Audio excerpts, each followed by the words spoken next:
Hi, everyone. Welcome to our Lord's Day Holy Reading. Glad you could join us, and we're ready to get started.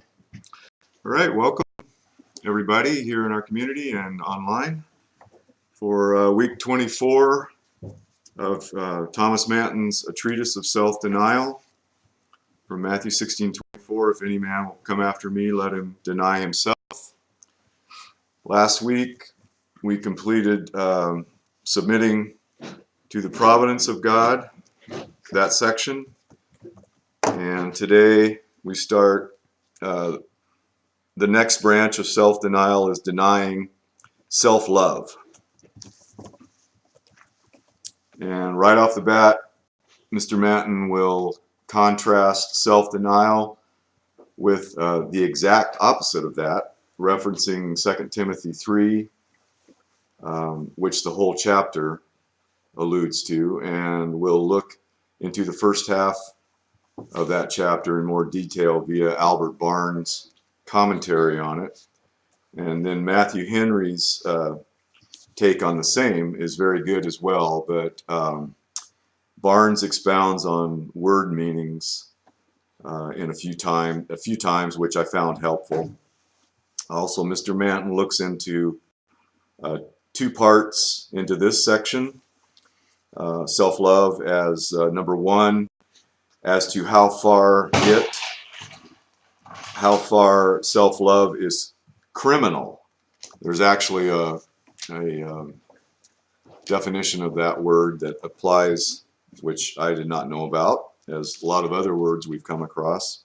So as to how far self-love is criminal, and 4 parts, that's broken down into 4 parts, what the context that's in. Today we'll do, Lord willing, the first 2 of those four parts. And then the follow-up, number 2, is the branches and kinds of criminal self-love. The next branch of self-denial is denying self-love. God is the chiefest good and highest object of the creature's respect, and therefore we are to deny self, that is, self-love, a necessary doctrine. It is said, quote, in the latter times that men should be lovers of themselves, 2 Timothy 3, the whole chapter, he says 3:1, but the whole chapter is on that. Men have always been lovers of themselves in every age of the church, but in the lees and dregs of time, this evil shall most reign and prevail. The latter times are inflamed with wars, and so all love to our neighbor is devoured.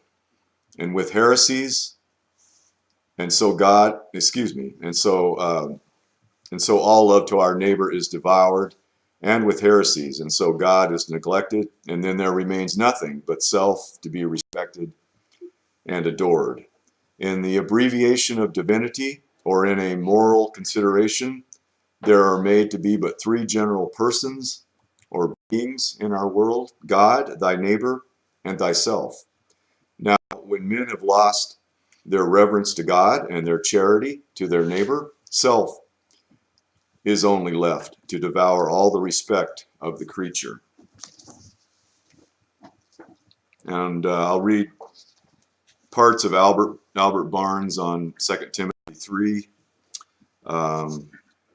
probably about 2/3 of it. Hopefully I can fit all of this. I've got some other readings. We'll see how far we get. But in the introduction, he talks about Paul reminding Timothy of the great apostasy which is to be expected in the church. And it's good, I wrote down, it's good to be reminded that the people spoken of here are all manner of professing Christians, including ministers, teachers, and pastors. And so Paul reminds Timothy of the great apostasy in this chapter, which is to be expected in the church, and instructs him, how he can overcome that and follow Paul's example. And from there we go to verse 1. I'll just, I think I had, no, I'll read it. This know also that perilous times come, for men shall be lovers of their own selves, without natural affection, truce breakers, false accusers, incontinent, fierce, despisers of those that are good, traitors, heady, high-minded, lovers of pleasure more than lovers of God, having a form of godliness. And, now as Jannes, and Jambres withstood Moses, they men of corrupt minds, but they shall go no further. There's kind of abbreviated there. Anyway, verse 1, this also know. The object of this reference to the perilous times which occurred was evidently to show the necessity of using every precaution to preserve the purity of the church from the fact that such sad scenes were to open upon it. The apostle had dwelt upon this subject in his first epistle to Timothy and in Hebrews. Perilous times shall come, times of danger, times of persecution and of trial. On the general meaning of this passage and the general characteristics of those times, the reader may consult 2 Thessalonians and 1 Timothy. There can be no doubt that in all these passages, the apostle refers to the same events. And he's referring to the whole age after the advent of Christ, really. But there, in the end times especially.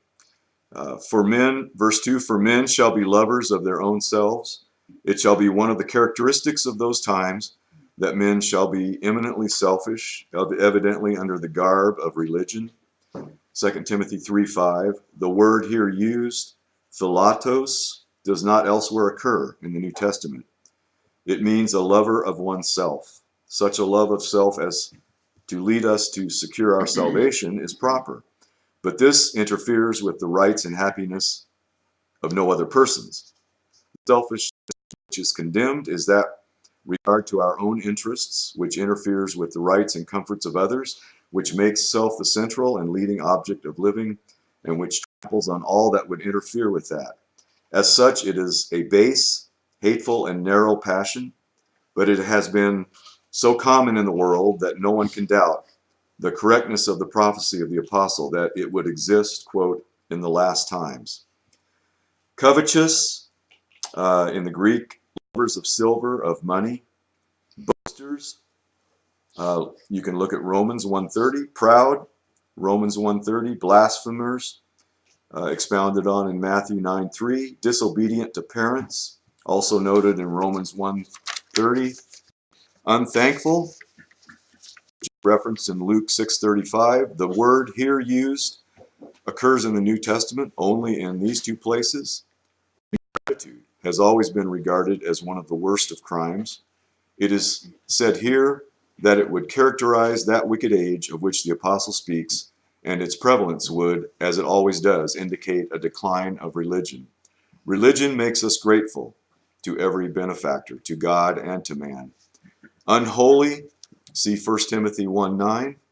Verse 3, without natural affection, see Romans 1:31. Truce breakers. The same word in Romans 1:31 is rendered implacable. See the notes at that verse. It properly means without treaty. That is, those who are averse to any treaty or compact.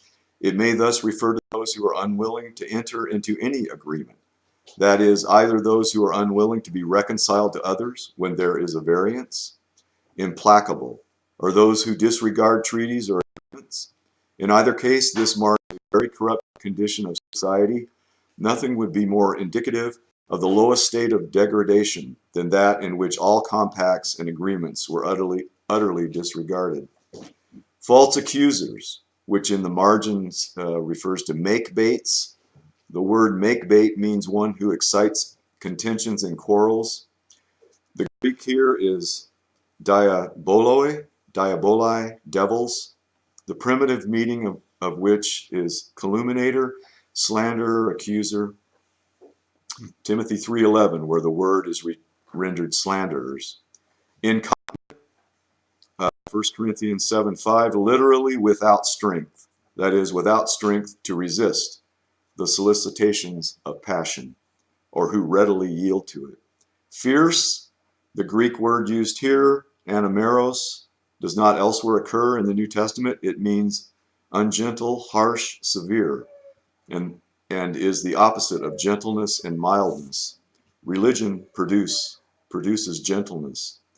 The lack of it makes men rough, harsh, cruel, and you can look at that at 2 Timothy 2:24 also. Despisers of those that are good. Titus 1:8 mentions that. It is said of a bishop that he must be, quote, a lover of good men, unquote.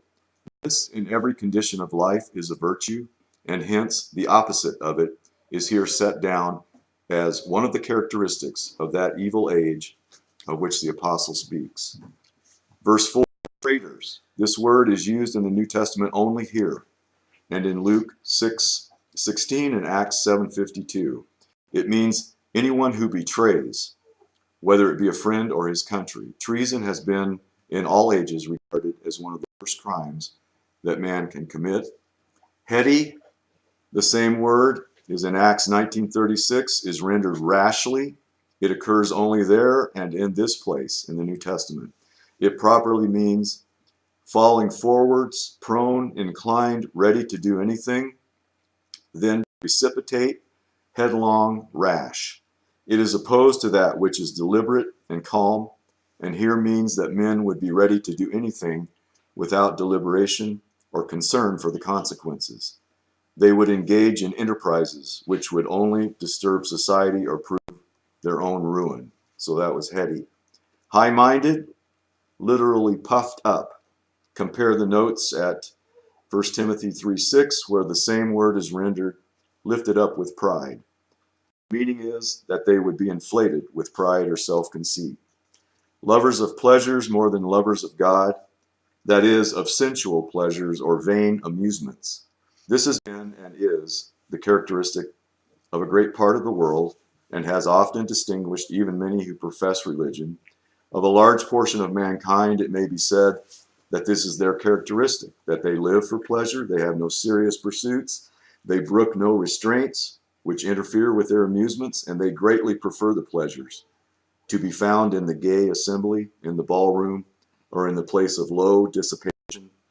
They prefer all that to the friendship of the Creator. Verse 5, having a form of godliness, that is, they profess religion or are in connection with the church. This shows that the apostle referred to some great corruption in the church, and there can be little doubt that he had his eye on the same great apostasy to which he refers in 2 John and in 2 Corinthians.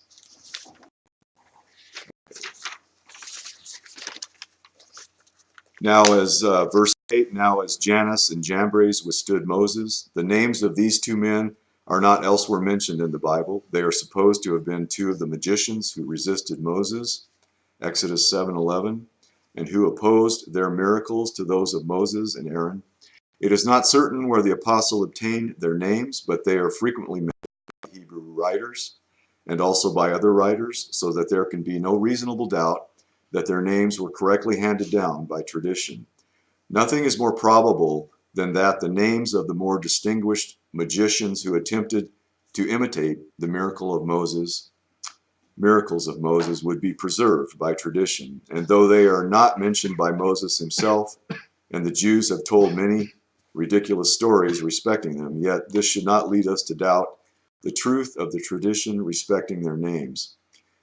They are also mentioned by Pliny and Eusebius and Origen and others, and the more common account is that they were the princes of Egypt, magicians. One of the Jewish rabbins represents them as having been convinced by the miracles of Moses and as having become converts to the Hebrew religion.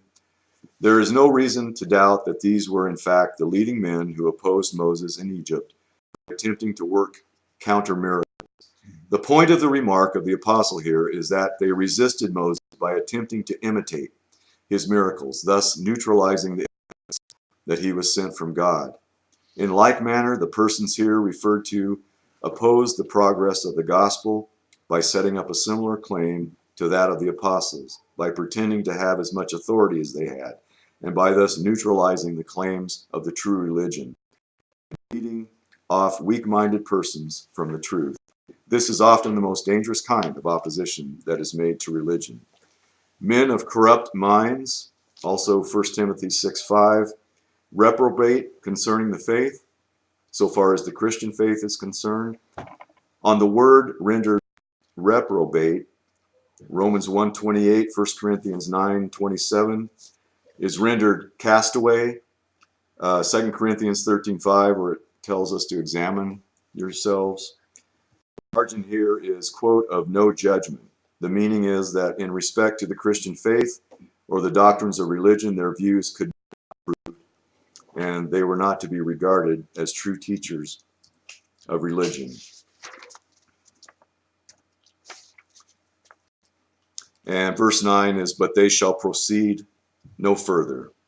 All of that deception and stuff talk about in this part of 2 Timothy will come to an end because God exposes all of that. So I'll just sum it up with that, please. Thank you.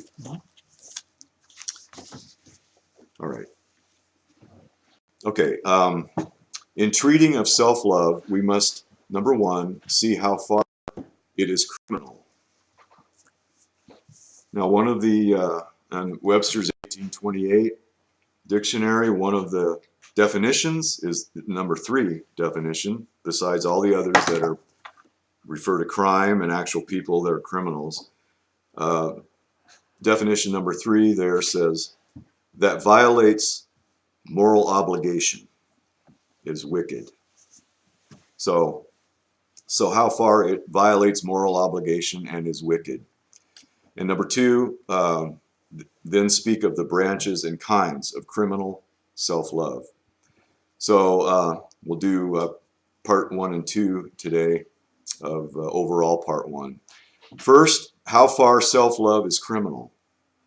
To love ourselves is a dictate of nature and not disallowed by grace. We read not that man is expressly commanded to love himself, because every man is naturally inclined to that. Quote, no man hath ever hated his own flesh, but loveth it and cherisheth it. Ephesians 5:29. By natural instinct, all creatures move and act to their own good and preservation. But though there be not an express command to love yourself, yet there is an allowance. It is implied in that precept, quote, thou shalt love thy neighbor as thyself. The thing enforced is love to our neighbor, but the thing implied is love to ourselves. There is an innocent affection planted in nature, moving every man to procure his own welfare. In procuring this welfare, we have a liberal allowance.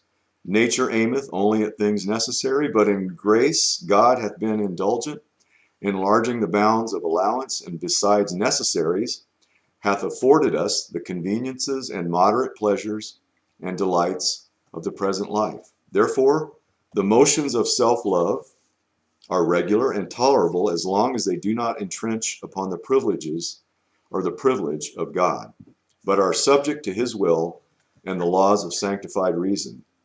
But when are they vicious and sinful? I answer, when they go beyond the limits prescribed, when self-love encroacheth upon the love of God or the love of our neighbor, when a man loves no other but himself and makes religion and all to stoop to his private commodities or pleasure. Aristotle, in his Ethics, defining self-love, saith, quote, he is a lover of himself that doth all he doth for his own sake, and with respect to himself, to his own pleasure and profit, unquote. But let us rather take the description from the apostle in 2 places. Philippians 2, verse 21, quote, those that seek their own things and not the things of Jesus Christ. The full, it says, for all seek their own, not the things which are Jesus Christ's. And, excuse me, okay. And also 1 Corinthians 10, verse 24, those that that seek their own things and not the things of Jesus Christ.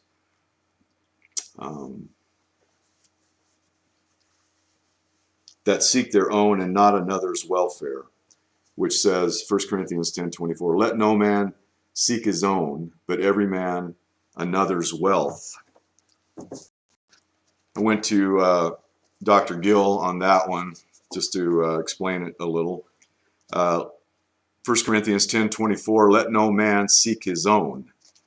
Dr. Gill says, his carnal pleasure and private advantage, he's talking about back then, in eating things sacrificed to idols, to the hurt and disadvantage of his brethren. Otherwise, it is lawful for a man to seek his own good, temporal, spiritual, and eternal, to seek for the necessaries of life, his spiritual peace and comfort, and his everlasting welfare and happiness. But then he should not only seek his own, but every man another's wealth. I wanted to look into that. And he says, or, quote, that which is another's.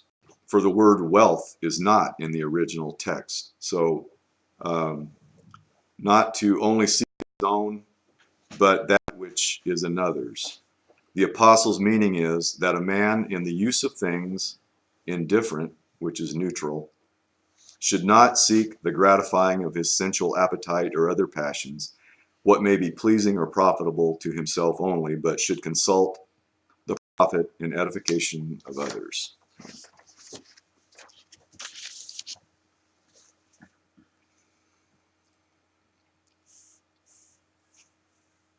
Who mind the conveniency of their own life and their own private profit without any respect to the glory of God and the salvation of others. This is self-love that is prejudicial both to God and our neighbor, when a man makes himself the center of all his actions without any respect to God or the good of others. But because particulars are most sensible, therefore let me tell you, secondly, this self-love is twofold, to our persons and to our interests. I told you before that self is a capacious word, which is large or wide word, and doth not only involve us, but that which is ours. Number one, to our persons. We manifest that by doting upon ourselves and by the admiration of ourselves. And so it is contrary to true humility and lowliness of mind. And then number two, to our interests and enjoyments, we manifest self-love by an inordinate zeal and care of those interests, preferring them before the conscience of our duty to God and our neighbor, being loath to part with anything that is ours for God's sake. This I principally intend to treat of as being contrary to God's privilege of being the chiefest good, for this is a preferring something before him, when we can neglect his glory or our obedience to his commands out of a zeal to our own interests. First, the first kind of self-love is shown by doting upon or admiring our own persons. Self-conceit must be renounced as well as self-interest. When a man thinks of himself beyond what is meet and admires his own gifts and excellences, this is to be in love with his own shadow, to become his own parasite and flatterer. Here I shall show you, number one, to what kind of persons this evil is incident, and two, how it discovers itself. Those are the two we're going to do, Lord willing, and then the other two are how odious and some remedies. So number one, to whom is it most likely? Is it incident? By nature. He says that first, but he'll get more particular. By long conversation and acquaintance, a man becomes enamored of himself, and hath high thoughts and opinions of his own excellency. As Goliath admired his own stature, Nebuchadnezzar his own Babel, quote, that he had built for the honor of his majesty, unquote. There is a natural disposition this way, and there are none of the sons of Adam excluded. But usually and mostly, it is incident to those that are most ignorant of the state of their own hearts. Revelation 3:17 and 18, because thou sayest, I am rich and increased with goods, and have need of nothing, and knowest not that thou art wretched and miserable and poor and blind and naked. I counsel thee to buy of me gold tried in the fire, that thou mayest be rich. The church of Laodicea doted upon itself. She thought herself rich, and wanted nothing. When they wanted, lacked all things, though blind and unclean, yet miserably conceited. Just want to point out a couple things there. I don't know who wrote this, but I thought very good.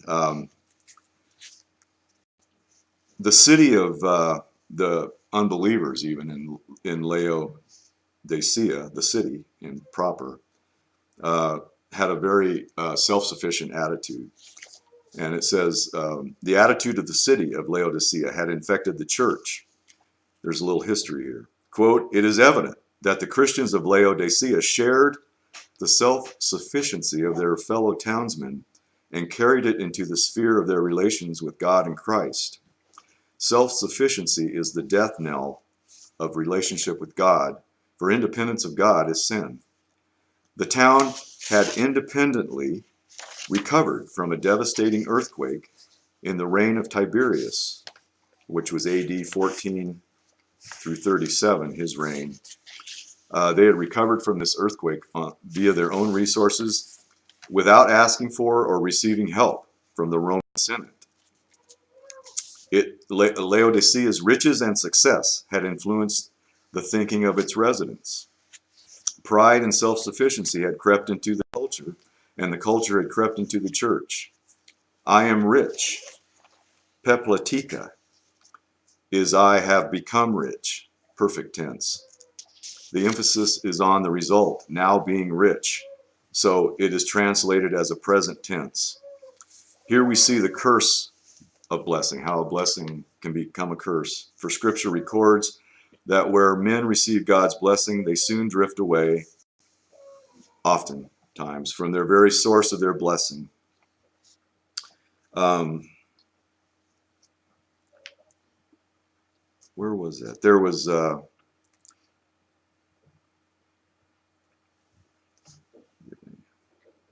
okay. It appears that the Laodiceans highly valued their independence and that they refused the offer of Rome to help rebuild following the earthquake. Many of the rebuilt structures included the inscription of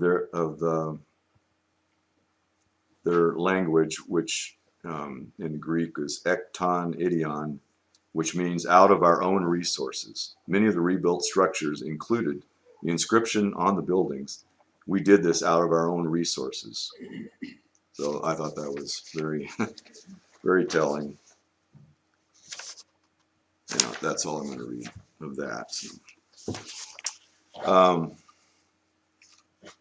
In a transparent glass, the least motes are seen, but in a thick bottle we cannot discern the grossest dregs and sediment.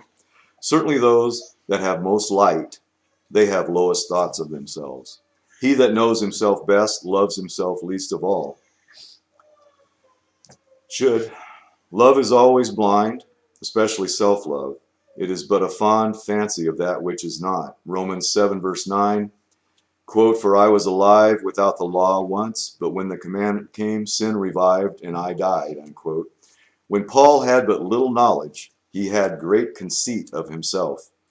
A short exposition of the law would beget a large opinion of our own righteousness. Usually what is lacking in the light of reason is made up in the pride of reason.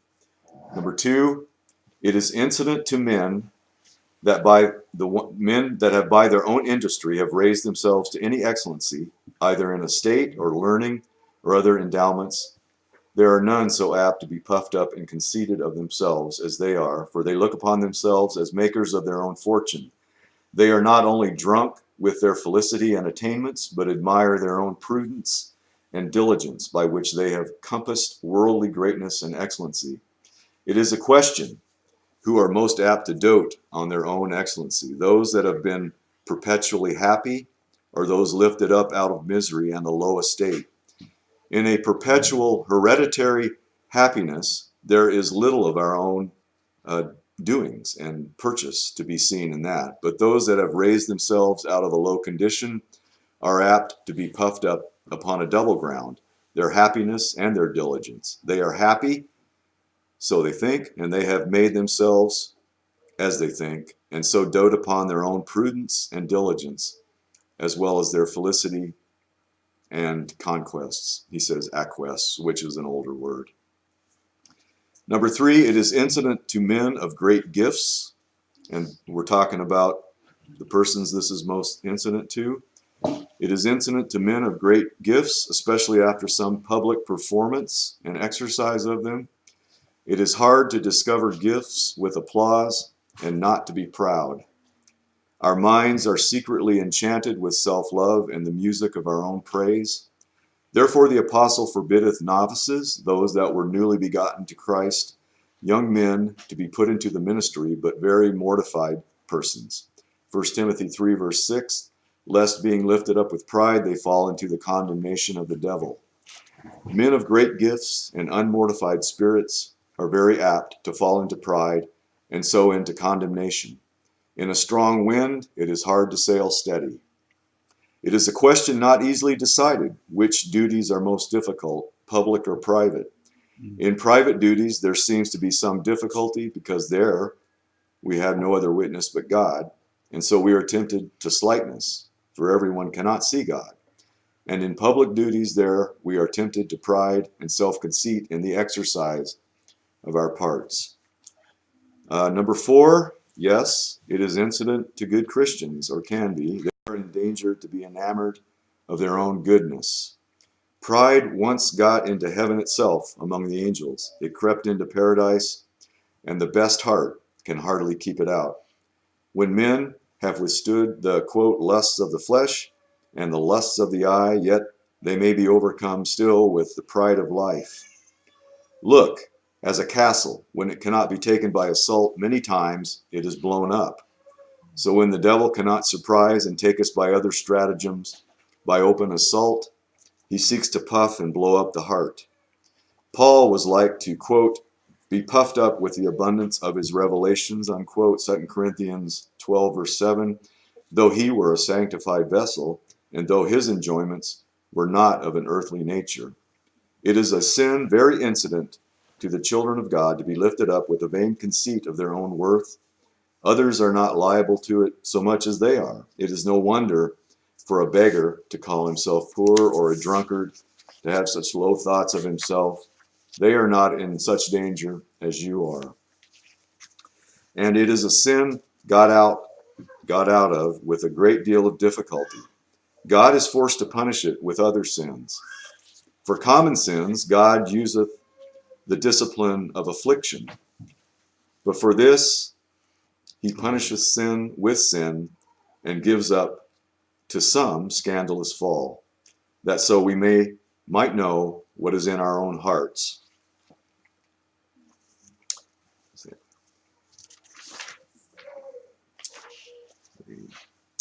How it be raised itself, I shall mention but 2 marks. 1, by admiring thoughts and reflections upon our own excellency. A man is apt to entertain his spirit with privy whispers of vanity, and to court himself, as it were, with suppositions of applause and honor in the world. Luke 1, verse 51, quote, he scattereth the proud in the imagination of their heart, unquote. Proud men are full of imaginations and musings upon their own worth, greatness, and excellency. This is the courtship that self-love makes to itself, when men muse upon the excellency of their gifts and how far they excel others. As the strutting king in Daniel 4, verse 30, as he walked on the palace of Babylon, he is musing upon the vastness of his dominion and empire. Quote, is not this great Babel that I have built for the honor of my majesty and the glory of my magnificence? Unquote. When men make an idol of self, they are wont to come and solemnly worship it, to dote and gaze upon their own excellences and achievements. But a sincere Christian's heart is taken up with admiration of Christ and the riches of the covenant. As Abraham walked through the land of promise, Genesis 13, and said, all this is mine. So carnal men are wont to take a survey of their gifts and excellencies, how far they excel others in parts, prudence, and estate, and so play the parasites with their own hearts. And number two, to finish this section, it discovers itself by partiality to their own failings. And we all know this in our own hearts. Man is a very favorable judge to himself. Men favor their own sins, but with bitter censure comment upon the actions of others. Proverbs 16 verse 2, quote, all the ways of a man seem right in his own eyes, but God weighs the spirits, unquote. Mark, it is in his own eyes.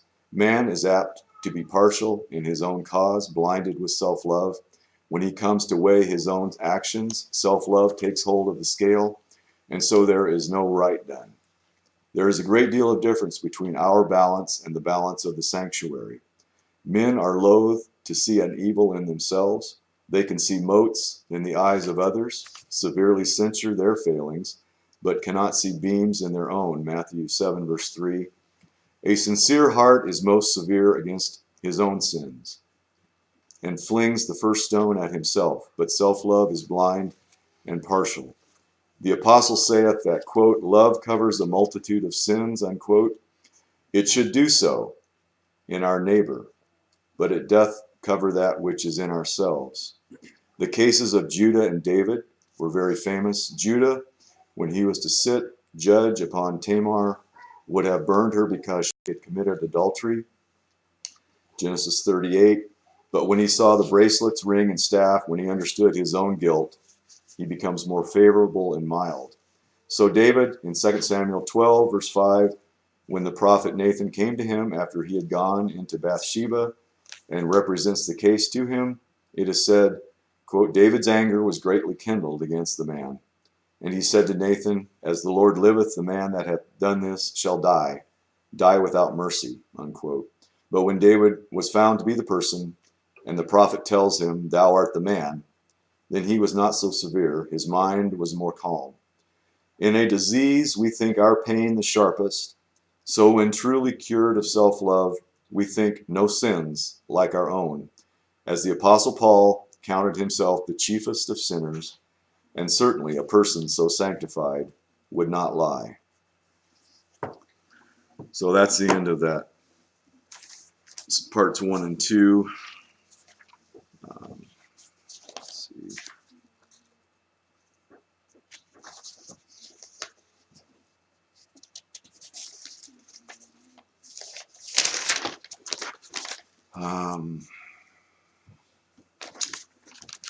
I wanted to just finish up. Let's see.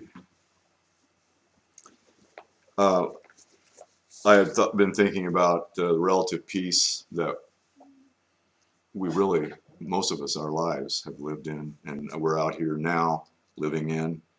And while it's very right to thank the Lord for that, it's also possible to be very careless with it. And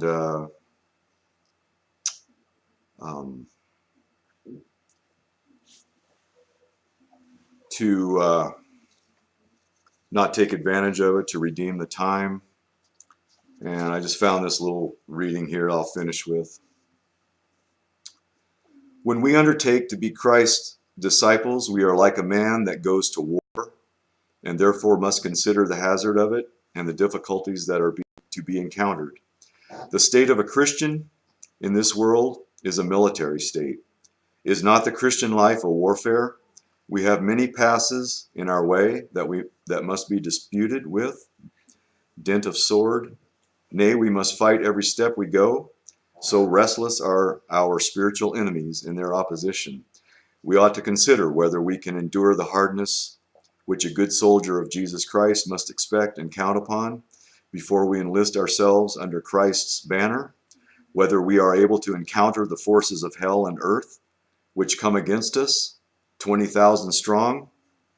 The application of this parable here is to the consideration that ought to be exercised when we take upon us a profession of religion. Solomon saith, with good advice make war, for he that draws the sword throws away the scabbard. You're in it totally. So with good advice enter upon a profession of religion, as those that know that except you forsake all, Except you forsake all you have, you cannot be Christ's disciples. That is, except you count upon forsaking all and consent to it. So even though we're in the peace that we're in, we need to be count upon forsaking all and consent to it if it comes to that. For all that will live godly in Christ Jesus must suffer persecution and yet continue to live godly. And I just had a quick take on the Luke 14:31, which he's talking about 20,000 strong, or it says, or what king going to make war against another king sitteth not down first and consulteth whether he be able with 10,000 to meet him that cometh against him with 20,000. I did not realize that was, till I read this, the full scope of it. I'll just read the second part. So, to meet him that cometh against him with 20,000, this is John Gill. And such a difference there is between the Christian professor and the devil. The one is flesh and blood. Let's see. The other a spirit. The one is raw and undisciplined. The other a veteran soldier. The one a stripling. And the other the strong man armed. Their numbers are unequal.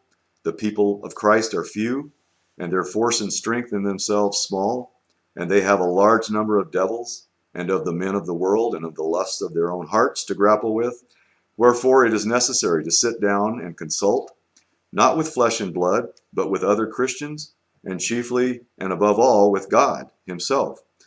What will be the charges of this warfare, the hardships to be endured, in whose name and strength they are to engage, what weapons to take, and how to use them, and how to get knowledge of the designs, methods, and strength of the enemy, and take every advantage of him.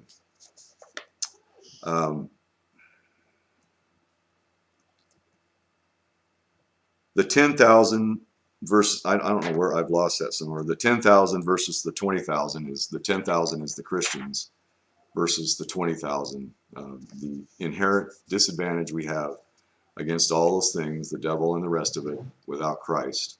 That's represented in Luke 14:31. I had not read all that before. Anyway, just a reminder of not taking anything for granted. I know we don't, but just a reminder there. And so that's it for today. We will, Lord willing, pick up next week with number 3, let me come to the odiousness of this sin. So glad you could make it today. All right. Thank the Lord. And yes, everyone online, glad you could be here. Go in God's graces, and Lord willing, we'll talk to you again soon.